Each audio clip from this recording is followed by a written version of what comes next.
It was a rainy Thursday afternoon when Owen found the envelope wedged under his apartment door.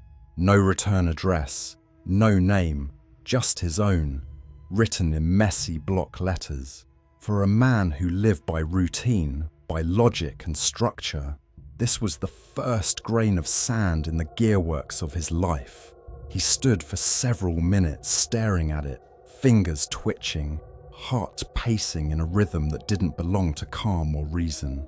The hallway outside his apartment was silent, eerily so. He picked up the envelope and walked inside, locking the door twice behind him. The paper inside was folded 3 times and smelled faintly of old books and something faintly metallic, like blood. The note read, "You forgot what you did, but I didn't. Meet me where it began." Owen blinked. His first reaction wasn't fear, it was confusion. Who? What had he forgotten? He reread it several times, the words burning deeper into his brain each time. A wave of nausea rolled in as a dull pain began pulsing behind his eyes. He stumbled back, dropped the letter and sat down. The rain intensified outside, pounding the windows like angry knuckles. The next day, Owen walked into the office of Dr. Rachel Clemens, his therapist of 6 years. He didn't speak at first. She watched him quietly, waiting. Finally, he pulled the letter from his coat pocket, flattening it on her glass table. "I didn't write this, but it knows me," he said, voice trembling. Dr. Clemens adjusted her glasses. "Let's talk about what it says. You forgot what you did. Do you have any idea what that could mean?" Owen shook his head. "I've never hurt anyone. I don't have enemies. But it feels like I'm missing something. A hole in my memory I never noticed before." She scribbled something in her notebook, eyes flicking up. "Have you been sleepwalking again?" He froze. "Not that I know of, but I've been having dreams, vivid, places I don't recognize but feel familiar." "Describe one," she said. "There's this hallway, long, pale green tiles on the walls, like a hospital, but older, dirtier. The lights flicker, and I hear a woman crying at the end of it. I never reach her. I try, but the hallway stretches further the more I run. Then there's a door, heavy metal. I open it, and behind it is..." He stopped. Rachel leaned forward. "What's behind the door?" He pressed his hands to his temples. "A mirror, but not just me in it. There's someone behind me, always just out of focus. I wake up sweating, gasping." Rachel was silent for a long time. "We need to revisit your files. There's something I never told you." That night, Owen couldn't sleep. He sat on his bed, staring at the ceiling, Rachel's words echoing in his head. "Your sessions were court mandated. You were found wandering a hospital corridor, covered in blood. You had no ID, no memory. The police never found a crime scene." He didn't remember any of it. Was that the start? Was that what the letter meant? He dug through his closet, pulling out old boxes of documents and photos. A faded Polaroid slipped from one of the folders. A girl, smiling, blonde hair. Beside her, him. He recognized his face, but not her. On the back of the photo, Summerhill Asylum, 2000. Summerhill, a place that was condemned and shuttered years ago after an unexplained fire. He Googled it. His hands shook as he read about patient deaths, corruption, unethical experiments. And then he saw it.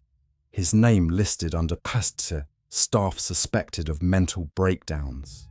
Owen didn't remember driving. Somehow he was standing at the rusted gates of Summerhill by morning. The building stood like a rotting carcass, windows shattered, vines crawling up its spine. The front doors were ajar, as if waiting. The air inside was thick and wet. Every step echoed. He followed the crumbling corridor, the green tiles from his dreams exactly as he'd seen them. Lights flickered, even though there was no electricity. He didn't question it. Something deeper than logic had taken over now. He turned the final corner and saw it. The heavy metal door. The door groaned open. The room beyond was circular, lined with mirrors, all cracked. In the center stood a single hospital bed, restraints still attached. He stepped inside, heart racing. In the largest mirror he saw himself, but behind his reflection was the girl from the photo, blood on her dress. Eyes black, empty. She raised a hand, so did he. Not in unison, opposite. He stumbled back. The room twisted, the floor buckled. He turned to run, but the door was gone. The room had no exit. Voices filled the room, whispers at first, then screams. "You let us die. You left us." Faces filled the mirrors. Staff, patients, all deformed, burned. "I didn't!" Owen screamed. "I don't remember." "Exactly," the girl said. "You made yourself forget because you were the monster here." And then, flashes. Him strapping patients down, administering unauthorized treatments, laughing as they cried. He collapsed, the truth crashing down like a wave. He awoke on the floor, unsure how much time had passed. The mirrors were gone. The room was now padded, an isolation chamber. No windows, just a single overhead light. A small speaker in the ceiling crackled. "Owen, you're awake. Good. Do you remember now?" He screamed, pounded the walls, but the voice returned, calm. "You've been in here for years. We had to bury your memories to protect what was left of your mind." He wasn't outside. He never had been. The asylum hadn't burned. He had never left. Everything had been fabricated by his mind trying to escape itself. The letter, Rachel, the drive, all part of the therapy. An immersive reconstruction to break the wall. And it had worked. Now, he remembered everything, and he wished he hadn't. The light went out. A hum filled the room. Then silence. Owen curled up on the floor, whispering to himself, his words broken. "I was trying to help them. I didn't mean to." But no one answered. The cell stayed dark. The door never opened again.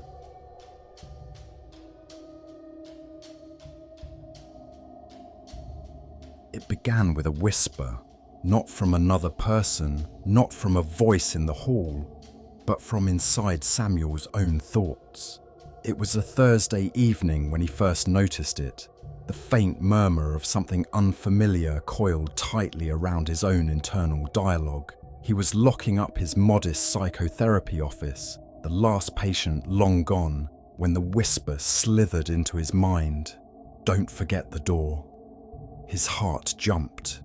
He turned sharply. Nothing, just the soft buzz of the hallway lights and the low hum of the exit sign. Curiosity gnawed at him. He had walked this hallway for years, always counting the 6 doors. Restroom, supply room, janitor's closet, and 3 adjacent offices. But tonight, there was a 7th. Barely noticeable, unmarked, painted the same beige as the wall. He swore it hadn't been there before. The handle was cold, locked. He knelt to peek underneath. Darkness, no sound. Yet something about it made him shiver. That night, he couldn't sleep. Not because he feared what was behind the door, but because he feared how badly he wanted to open it. The next morning, Samuel arrived early, hoping to shake off the unease. The 7th door was gone, or had it moved? He shook his head, chuckling nervously. Maybe he'd imagined it, but when he stepped into his office, something was off. A cassette tape sat on his desk, unmarked. He hadn't used tapes in over a decade. Beside it, his old recorder, one he hadn't touched since university. His hands trembled as he pressed play. A woman's voice, weak, breathless, filled the room. He's here again, watching me from the mirror. I blinked, and his face didn't change. Samuel, please. I don't know what's real anymore. His skin turned to ice. That voice, he knew it. It belonged to a former patient, a woman who had vanished 8 years ago after claiming she was being stalked by a copy of herself. He remembered the case well. It had haunted him. He thought she had taken her own life, but now her voice was pleading, fresh, alive, like a message left only moments ago. The hallway mirror by the stairwell was always an afterthought, but today it pulled at him. He approached it slowly, every step heavier than the last. Staring into the glass, he noticed something strange. His reflection didn't blink when he did. He leaned in. The mirrored version of himself stared back, smiling, just slightly, not mockingly, but knowingly. He reeled back, heart thudding in his throat. No, this is stress, he muttered, grasping at logic like a drowning man clutching driftwood. But logic faltered when, later that day, a patient pointed at the mirror and whispered, "Why is that man copying you?" The child was 5, completely calm, completely certain. That night, his landline rang. No one had that number, not even his patients. It was meant for emergencies. His own. When he picked it up, he expected static. Instead, the same woman's voice returned, clearer this time. "He's using you, Samuel. He's already inside. The door wasn't real, but your mind made it real. He only needs a crack." Samuel's knees buckled. He sat on the floor, palms slick with sweat. "Who are you?" he asked. Her voice trembled now. "Not who, what? He waits behind thoughts. He's the shadow of every idea you don't finish, every fear you bury. He's..." The line went dead. The tapes multiplied. Every day, a new one appeared, and with them, more voices. Patients he barely remembered. A woman sobbing about hearing lullabies from her walls. A man begging someone to stop whispering during his sleep. A child giggling, saying Samuel's name over and over in a sing-song tone. He started cataloguing them. There was a pattern. All the voices talked about reflections, unfinished thoughts, and that same phrase, "He's already inside." What chilled him most wasn't the recordings. It was the sound of his own voice in some of them, laughing, whispering, promising things he didn't remember saying. Days blurred, sleep eluded him. When he did manage to rest, dreams yanked him into endless corridors filled with mirrors. Sometimes his reflection would step out. It would watch him, never speaking, just smiling. Once he woke up in front of the 7th door, though it hadn't returned. Not physically, but he could see it in his mind. It was growing clearer, more spelled. Something was pushing through. In the mirror's edge, he began to see movements, fingers gripping from the other side. Not his, but exactly like his. Desperate, Samuel visited a colleague, a neurologist he trusted. After running tests, she looked disturbed. "There's unusual activity in your temporal lobe," she said. But more than that, "Samuel, your brain is generating signals as if two consciousnesses are present." He laughed it off shakily, but inside, he felt it. A second presence. Thinking when he wasn't. Moving when he rested. The psychiatrist became the patient, locked in a maze with no exits. At night, he heard scratching inside his skull, like fingernails dragging across thought itself. One morning, the mirror was shattered, not broken. Shattered inward, like something had come out of it. The pieces reflected dozens of versions of him, some smiling, others crying, one screaming silently. He looked into the largest shard, his own face, but then it moved without him. It winked. That night, he tried to destroy the tapes, but they wouldn't burn. They screamed, dozens of voices overlapping into a single unbearable tone. "We are Samuel. He is us." The seventh door reappeared. This time, it was open. He stood at the threshold, unsure whether to run or to fall to his knees.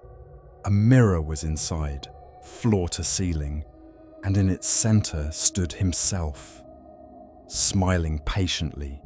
The double whispered, "You finally see. I'm the thought you abandoned, the guilt you buried, the truth you feared."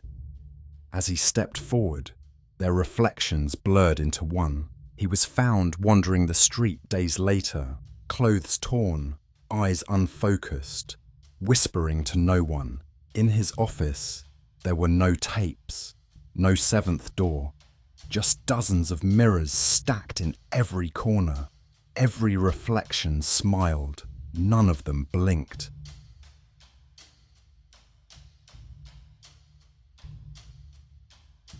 It started with the eyes. Michael's eyes had always been described as warm, hazel with a flicker of gold when the sun hit them right. But now, they stared blankly at the hallway mirror, unblinking, unmoving. He didn't remember walking there. One moment he had been brushing his teeth, and the next he was here, silent, locked in a gaze, with his own reflection. His toothbrush had fallen to the floor without him noticing. For nearly 5 minutes he stood there as if waiting for his reflection to do something first, and when it finally did, a blink that he himself hadn't felt, he stumbled back, a sharp breath escaping him like he'd been underwater. "Not again," he muttered, gripping the sink to steady himself. For the past month, these moments had been happening more frequently. Time wasn't missing, he was. Minutes, even hours, that simply slipped out from under him like wet soap.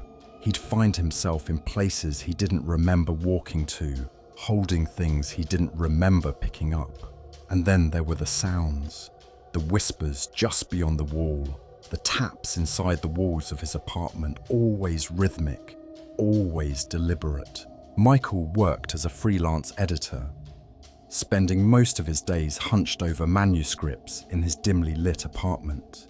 It was the kind of job that let his mind wander a little too much. He had few friends left after his divorce. Amanda had told him he was too inward, too withdrawn, and that something in his demeanor had started to frighten her. He hadn't believed her at the time. But now, the mirror blinked again. Not him, just the reflection. He watched it closely this time. It didn't mock him or mimic him with a delay. It studied him calmly. Michael reached out and touched the mirror's surface. Cold, just glass. But in that touch, he swore he felt another finger meet his own on the other side. And it wasn't his. The therapist was skeptical at first. Dr. Hannigan's office smelled of cinnamon tea and old books. Michael liked that. It reminded him of his grandmother's house. "Sleep deprivation can cause vivid hallucinations, Michael," she said gently, tapping her pen. "These memory gaps, The auditory distortions. Have you considered recording yourself during the night? Michael had. In fact, he'd already done so. He didn't sleep much anymore, and when he did, he woke up screaming, his voice hoarse and his sheets soaked in sweat. But it was the video from 3 nights ago that unsettled him most. He hadn't shown it to anyone yet. On the screen, Michael stood in the kitchen at 3:17 a.m. He wasn't sleeping. He was staring directly at the camera for 21 minutes, completely still, mouth open slightly as if whispering. The audio picked up nothing. Absolute silence. He played the video again for Dr. Hannigan. She leaned forward, her expression unreadable. "Did you ever sleepwalk as a child?" she asked, but her tone had shifted, warier now. Michael shook his head. "Never. My mum would have told me." That night, after returning home, Michael unplugged every appliance in his apartment. He turned off the breaker. Total darkness. No electronics, no cameras, just silence. He sat on the floor, back against the front door, holding a flashlight in one hand and his late father's old pocket knife in the other, just in case. He didn't sleep, but somehow the flashlight battery drained anyway, and when morning came, the knife was gone from his hand. Instead, he was holding a shard of mirror, crusted with something brown. Michael stopped going outside. The world out there didn't feel real anymore. People looked too vivid, too sharp-edged, and they stared, not at him, past him, like they saw someone standing behind him. Even the barista at the corner cafe had handed him his coffee with a trembling hand and avoided eye contact. He hadn't said a word. The reflection was always waiting. Every surface that could reflect, mirrors, windows, darkened TV screens, held his other self, the one that didn't follow him exactly. It smiled too long, it blinked too slow, and sometimes it wasn't even there when it should have been. Just empty glass, like something had stepped out. His apartment began to change, not visibly, but atmospherically. The air felt heavier, the corners darker. It began to smell like metal and damp cloth, like an old hospital. The whispers weren't just from the walls anymore.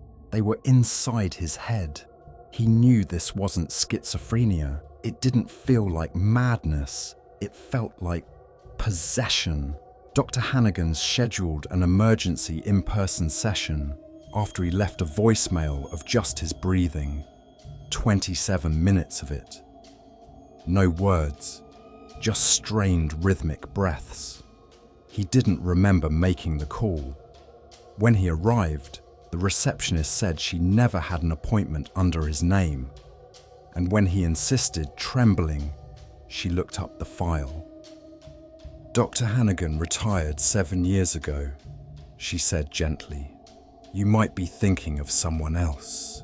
He went home in a daze. The mirror in the hallway was broken. Not shattered, just cracked, exactly down the middle, like a spine split in two. On the wall opposite it, someone had written in what looked like charcoal, "Let him out." His phone was full of voice memos, none of which he remembered recording. He played one, a low male voice, his own, but wrong, spoke. He's tired of pretending. He wants his time now. The recording ended with the sound of his own laughter, high-pitched and childlike. Michael stopped eating. The food tasted like ash. Water turned warm the second it hit his tongue. The walls grew damp with condensation, yet it hadn't rained in days. He tried to break all the mirrors, but they kept coming back. New ones appeared, framed on the walls, embedded in doorknobs, even on his phone screen, each one clearer than the last. One night, he saw the reflection smile and raise a finger to its lips. Then it stepped forward, not into the mirror, out of it. He doesn't remember what happened after that. All he knows is that he woke up in a hospital room, wrists bruised, restrained to the bed. The nurse didn't meet his eyes. The psychiatrist who came in asked strange questions: what year it was, who the president was, what his name was. When he said, "Michael Turner," the doctor frowned. "Mr. Turner died 5 years ago. You're Jacob Vance. We found your ID in your coat pocket." Now, he sits in a padded room, surrounded by mirrored panels for observation. He talks to his reflection often. It comforts him, because the reflection doesn't lie. The reflection remembers. And sometimes, when the staff forgets to turn off the observation cameras, the reflection blinks twice, even when he doesn't. He's waiting.